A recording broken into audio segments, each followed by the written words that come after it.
Do you ever say yes at work and regret it later? What if better productivity isn't about saying yes more often, but learning the art of the graceful no? In this episode, we'll explore how to say no politely, confidently, and professionally, especially in global workplaces where communication styles vary. So let's get ready to take back control of your time starting now.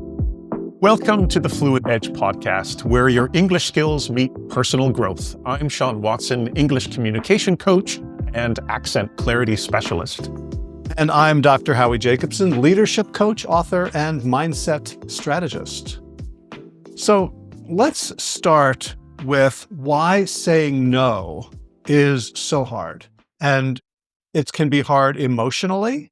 Twins who grew up in exactly the same circumstances, the same family, it can be hard for them to say no to each other, having nothing to do with different cultures. But it's also culturally fraught, especially when you're trying to do it in a second language. So what's the problem that you see? Well, I think first of all, we have to recognize that it's not only about vocabulary, it's not about which phrase should I use, but it's also about power, it's about culture, it's about relationships.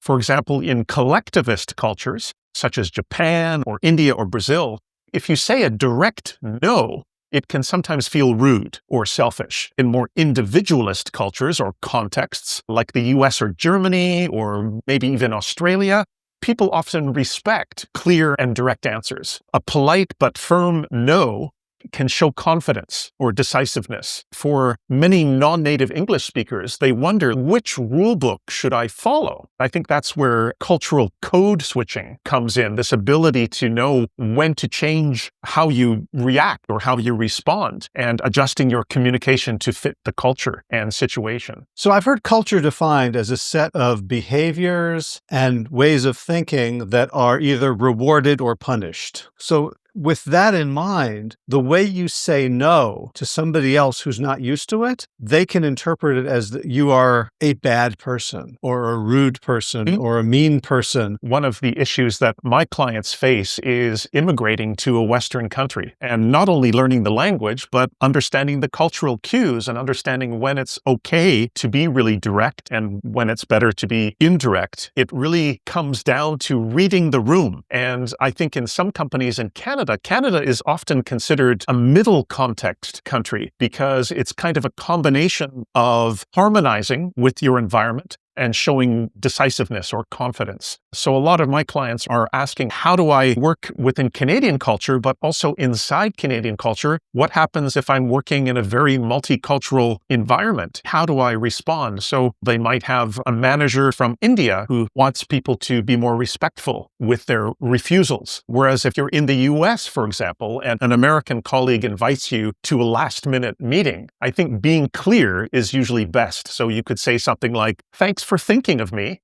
I won't be able to make it today, but please share the notes." So there's an acknowledgement and there's also an offer of reading the notes. So you still show interest, but you decline your physical availability for that. Whereas if you're in a culture like Japan, one of my students taught me this word a while ago. In Japanese, I believe it's pronounced choto.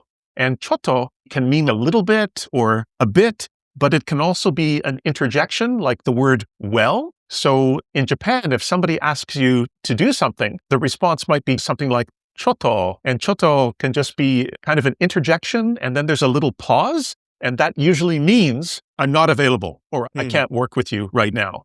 Or sometimes Japanese people will just simply say something like, that could be a little difficult right now. So instead of saying, I'm sorry, I'm not available, there's still this emphasis on harmonizing the situation. In both cases, I think that it's a question of tone, for sure. And that's really what cultural code switching is about. It's not just the vocabulary, but it's also the intention and the way that we say things. When you start with thanks for thinking of me, that's assumptive, right? That makes the assumption that the request was a favor to you, which is a little bit of, to go back to Japanese culture, a little bit of conversational jujitsu, especially when the person was saying, I need you at this meeting.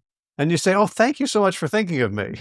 That can create goodwill out of thin air. One of the things that I have seen a lot in the personal growth space in the Western world, and this is especially people talking to women, and they say something like, no is a complete sentence, by which they mean you don't have to justify, you don't have to negotiate, you don't have to argue, you don't have to give excuses. You can simply say no, and you don't have to feel guilty. And I wholeheartedly applaud the sentiment behind it, that you can say no without feeling guilty, without twisting in knots. But the truth is that no is not very often a complete sentence. If you asked me something, if you, Sean, we've been good friends for 40 years, if you asked me something, if you said, hey, could you do this with the podcast? And I said no, that's rude, right? Yes.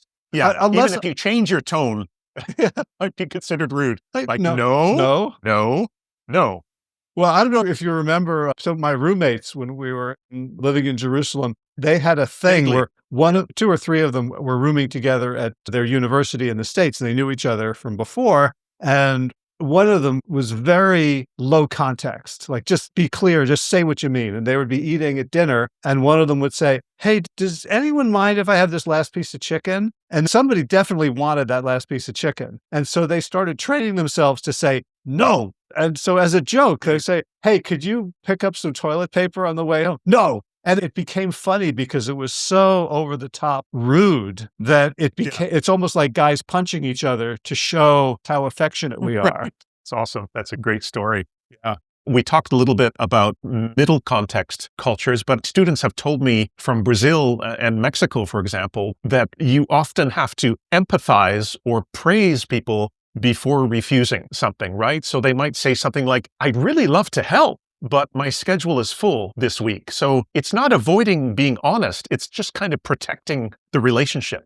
Yeah. What the other person is doing, you see it having value, and you see them as a good person for wanting to do it, as opposed to dismissing it. Like, Sean, why would I do that? That's a waste of time. Exactly. And in hierarchical cultures, for example, in China, sometimes saying no to a manager can feel risky. So people use respectful delay phrases like, I'll try my best, or I'll need to check with my team. But in both cases, that kind of quietly means probably not. And I think when we have like a melting pot society, like the US or Canada, when suddenly you have lots of people arriving from all over the world, there is a lot of cultural confusion in the beginning. And even for myself, for the first 20 years of my life, I spent a lot of time outside of Canada. And when I would come back and reconnect with childhood friends, I could feel that I was somehow missing part of the code, not of refusing or saying no, but just general conversation. I could feel that there was a difference in the way that we were relating to each other. Mm-hmm. I think at one point I kind of felt like, oh my gosh, that's permanent. Like I'll never be able to lock in to their code of how they communicate. But now that I've been back in Canada for more than 25 years, I feel quite comfortable. But I think because I was away for so long, I lost the ability to kind of connect to that code of conversation. Yeah. The world being so much more global now than it was 20 or 30 or 40 years ago with video conferencing, globalization, there's more grace around people who come in and who demonstrate curiosity and a desire for respect. So I could imagine myself going to another country and having a request that I want to say no to and saying, what's the polite way to say no to that? And I don't know if that would work or not, but that would be my inclination. Yeah, absolutely. That's a great strategy. And I think in countries like Canada, which is kind of an adaptive culture, a little bit similar to Singapore, which has a lot of people from different parts of Asia and other countries working there, we have to kind of shift our styles depending on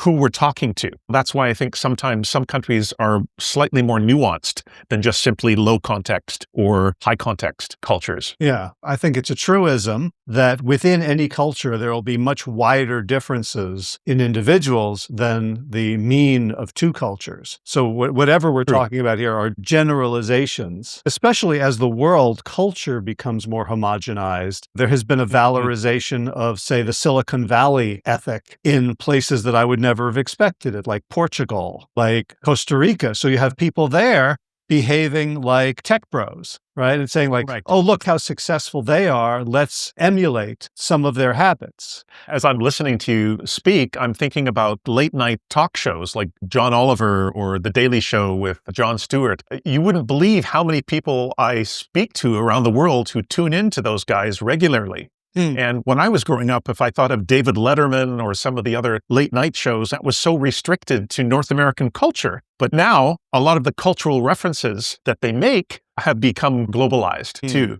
Interesting. I think it's more unification of experience, like more people are sharing the same humor. I think even with Netflix, for example, because we have access now to so many different films or TV series from different countries and cultures, I think that also contributes to maybe a deeper understanding or space for different ways of reacting to situations. It's funny you should mention Netflix because I'm learning Spanish and I'm using Netflix and I have to find things that are Spanish originals. So I'm watching a Spanish series. The first thing I do is I watch it with English subtitles. And so my ears are listening, but I'm understanding English. And I'm noticing as my Spanish listening gets better, I'm noticing differences in translation because they're trying to translate idioms, they're translating puns, they're translating intensity. And so what they say in Spanish, they have to do very differently in English to get the meaning across. And that's sensitizing me, especially the curse words,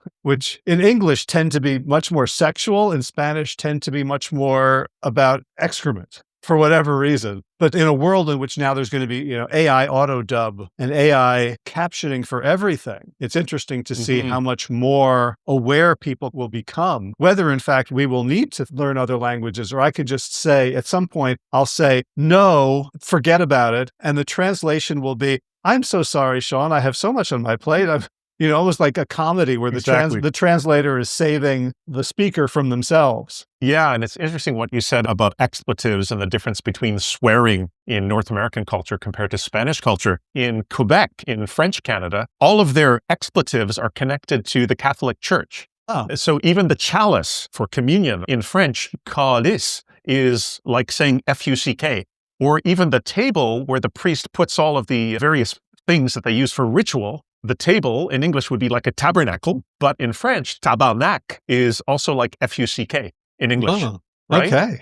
And that's just so bizarre because in France, it's more like Spain. I think a lot of the expletives are either sexual or connected to bodily functions. But in French Canada, the Catholic Church was the center of Quebec life. So literally every swear word is connected to some word you use at church.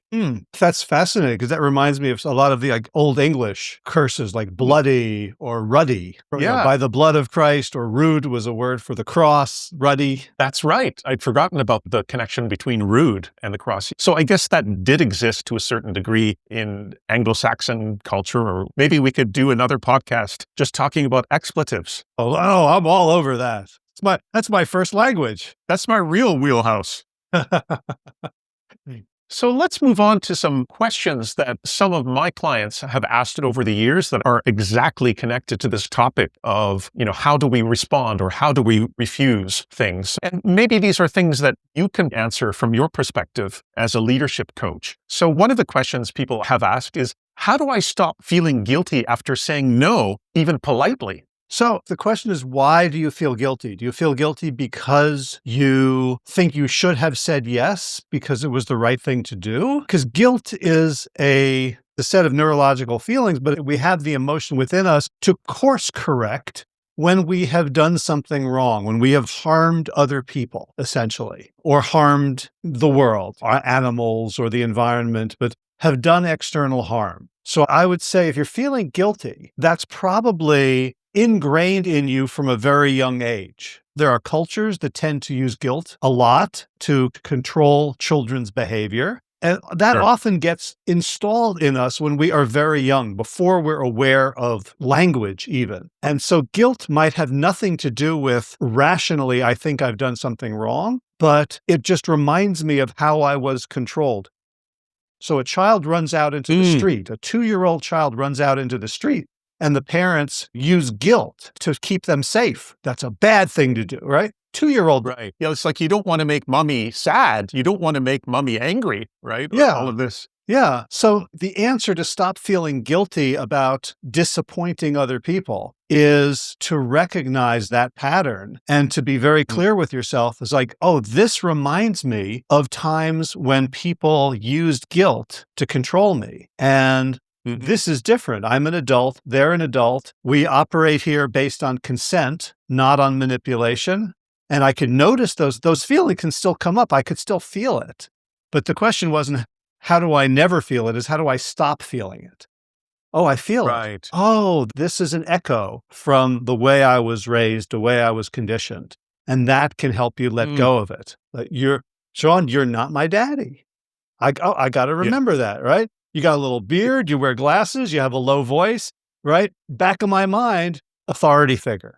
And I don't want to say no to authority figures because when I feel guilty, then I don't say no to you. And that protects me from your punishment. Excellent. So here's another question I've heard. Why do I keep saying yes when I know it hurts my performance?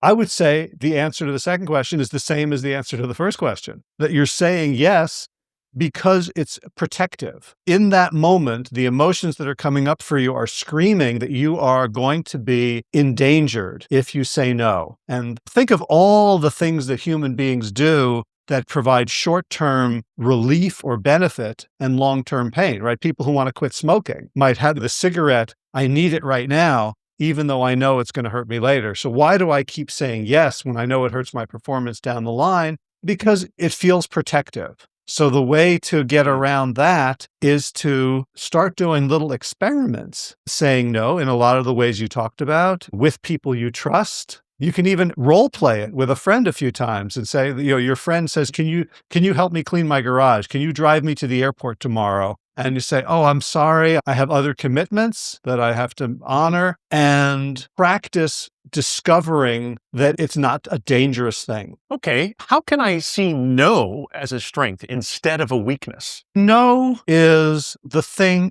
that protects your priorities. So if you see yes as a strength, yes means I'm committing resources. I'm committing myself to this. And that's a beautiful thing. If you can't say no, then you're committing yourself to so many things, you have no power, right? It's like a flashlight where the beam is so diffuse, it can't even light up a wall 3 feet in front of you. So the no is what focuses your power on your priorities, on what matters most to you. And that could be the task, but it could also be the relationship, right? I don't care about your garage one bit, but I will come over and help you clean it because of our friendship. So when I have no, then my yes means something.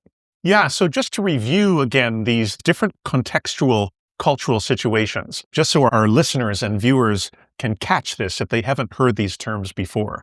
So I include middle as well as high and low context cultures, but I think for low context cultures, it could be the US, Germany is quite low context, the Netherlands, Australia. So this means that direct communication is valued. Clarity and efficiency are seen as signs of respect. So people might say, I appreciate the offer, but I have to decline, or that doesn't align with my current priorities. And if we're talking high context cultures like Japan or Korea, or maybe some Arab countries, harmony and relationships take priority over clarity. So they might use softer alternatives like, that might be difficult right now, or I'll need to think about that carefully, or let me see what's possible. And then if you look at some other countries in Latin America, they might think that politeness and warmth are the most important elements of answering. So they might say, I'd love to help, but my plate is full this week, or maybe next time.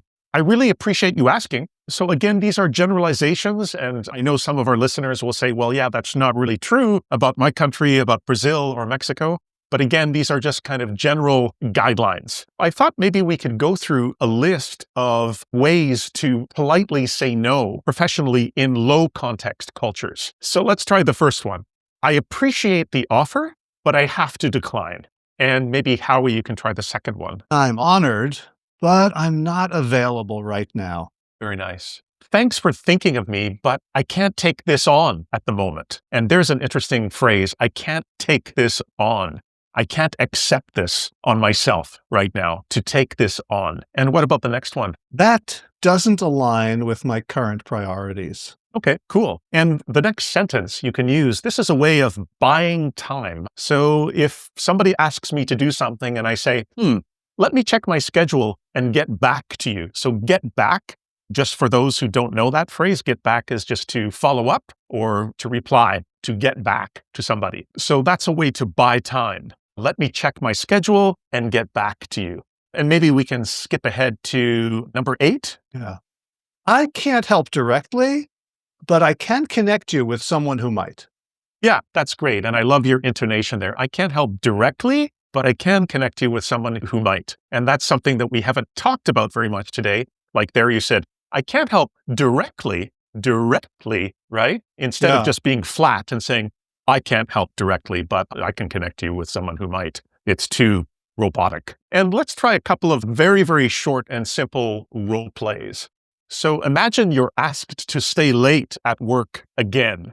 So here I'll be the manager and Howie can be the employee. So if I say, hey, Howie, could you stay an extra 2 hours tonight to finish this project? Sean, I understand how urgent this is. Unfortunately, I have commitments after work today. Could we look at options for tomorrow? Yeah, you see, that's lovely. You're being apologetic. You're showing that you understand how urgent it is, but you're gently suggesting an alternative time to do it. If this was a movie and they had thought bubbles, like what I would actually be thinking if you asked me at 4 p.m. if I could stay till 8, right? Yes. Another lesson is you don't have to say everything you think. Indeed. And I know there's that proverbial situation 1 hour before you're planning to go home and suddenly somebody dumps more stuff on your desk. Okay, so here's another scenario. A colleague invites you to a last-minute meeting. So Howie, can you jump into this client call in 30 minutes? I'd love to help, but I'm in back-to-back meetings already until late afternoon. I can review the notes afterward, if that helps.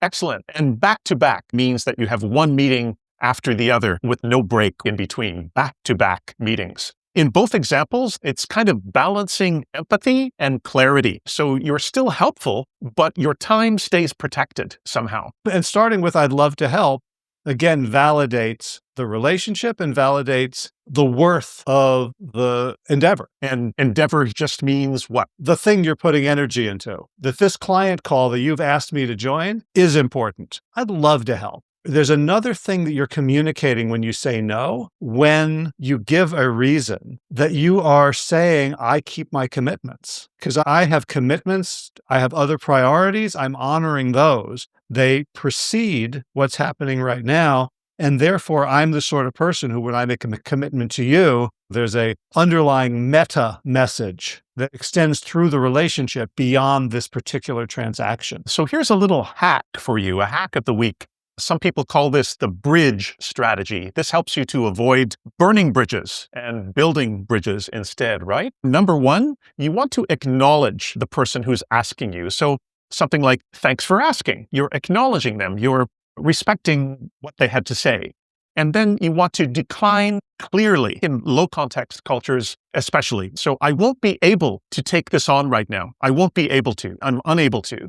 But then for number 3 in the hack, maybe you could offer something else. Maybe we can revisit next week. There's a good word, to revisit, to go back to this situation. Or maybe you could say, have you asked Joe? Have you asked Mohammed? Have you asked Susan as an alternative? Yeah, you can soften the blow of saying no by offering something. So maybe we can revisit next week. Might be good, but if you're going to say no again next week, a different thing to offer would be, let me think about who I could introduce you to. Or, I can't help, but I wrote a paper on this. I'll be happy to share it with you. Or, I just watched a TED Talk on this very topic. Let me send you my notes. Buying time can be great, especially let me check my schedule and get back to you. And buying time is a very useful tactic in negotiation as well. My wife and I have a rule. We don't spend more than X dollars on the spur of the moment, impulsively. So if I see something, oh, no, that's more than $100, I have to think about it. I'm not allowed to come home with it. So it's just a protective mechanism. We don't want to be always buying time, though, because then we're going to have the same conversation again and again. And after buying time, I might feel more pressure to say yes when I'm just doing it to avoid discomfort now. So we want to be able to think about, how can I help in a way that is finite and discrete, so that doesn't extend beyond what I'm offering and provides value within the resources that I am freely willing to offer. Well said. We'll just look at a few idioms for polite refusal. So the first one is to be spread too thin. So imagine if you have a piece of bread and you're putting on your peanut butter or your jam, you're spreading, right? You're making sure that the jam or peanut butter cover the full surface. So if you're working too hard or you're too busy, you've committed to too many things, you're spread too thin. So I could say, I'd love to help, but I'm spread too thin this week. Another idiom that we use is not my wheelhouse. This is not your area of expertise. It's really not your specialty. So I could say something like, this project is outside my wheelhouse, but I can recommend someone. I looked up wheelhouse because I realize I say it all the time. It refers to the room in a ship where the wheel is, the steering wheel. And the captain's job was to be in the wheelhouse. And nobody else's job was to steer the ship. Other people had to swab the deck or pull on the rigging or move the sails or work in the kitchen or work in the boiler room. But the idea of the wheelhouse was a very specific, limited set of responsibilities. Interesting. So you've got a couple of other idioms here, Howie. Yeah. So one is to draw the line, to set a clear limit, to set a boundary. So for example, I've drawn the line at working on weekends. And along with that is to put your foot down, which is to be firm or assertive. So it's time to put my foot down and protect my focus. And one of my favorite jokes involves this idiom. And so I want to tell it so that people can see the irony in the phrase. So my wife told me I had to stop standing like a flamingo, so I had to put my foot down. That's awesome. That's perfect. Yeah, I remember when I was in Europe the last time, I think it was when we were in Sardinia, which I know you visited recently too. But I think we actually saw a flock of flamingos in the south. We saw flamingos. Villa Simius. It's like that's the symbol of that part of the island, is the pink flamingo. Oh, is it really? I didn't realize it was that much of a symbol, but it's funny because I always associated flamingos with tropical places. I didn't think of the Mediterranean as a flamingo habitat. Yeah, I was surprised too. But great joke. Thank you. So these idioms that we've shared with you just make you sound confident. They're not rude. So it's okay if you say something like, I've drawn the line at working on weekends. It's very firm. And again, these idioms that we've shared with you, they're specifically good for low context cultures rather than high context or middle. So here's a challenge for you, our listeners or viewers. Maybe you could try writing 3 professional refusals using this bridge strategy. So for example, you could talk about turning down a meeting, declining extra work or an extra assignment. And for number 3, you could be setting a boundary with your manager. And what do you think of that, Howie, for a listener challenge? Do you think that would be useful?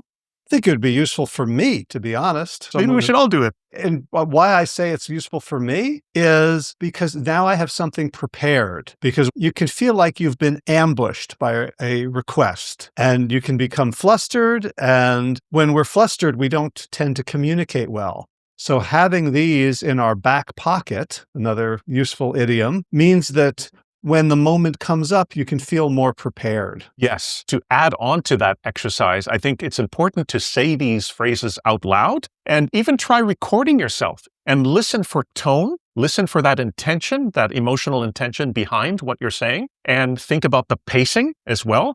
It's always good to think about slowing down, especially when you're telling people that you're not available. You don't want to be too quick about it. Work on your confidence as well. It needs to sound confident, especially in low context cultures. If you enjoyed this episode, share the Fluent Edge podcast with someone who's improving their English or communication skills. And if you want deeper coaching, we've both opened up a few one-on-one spots.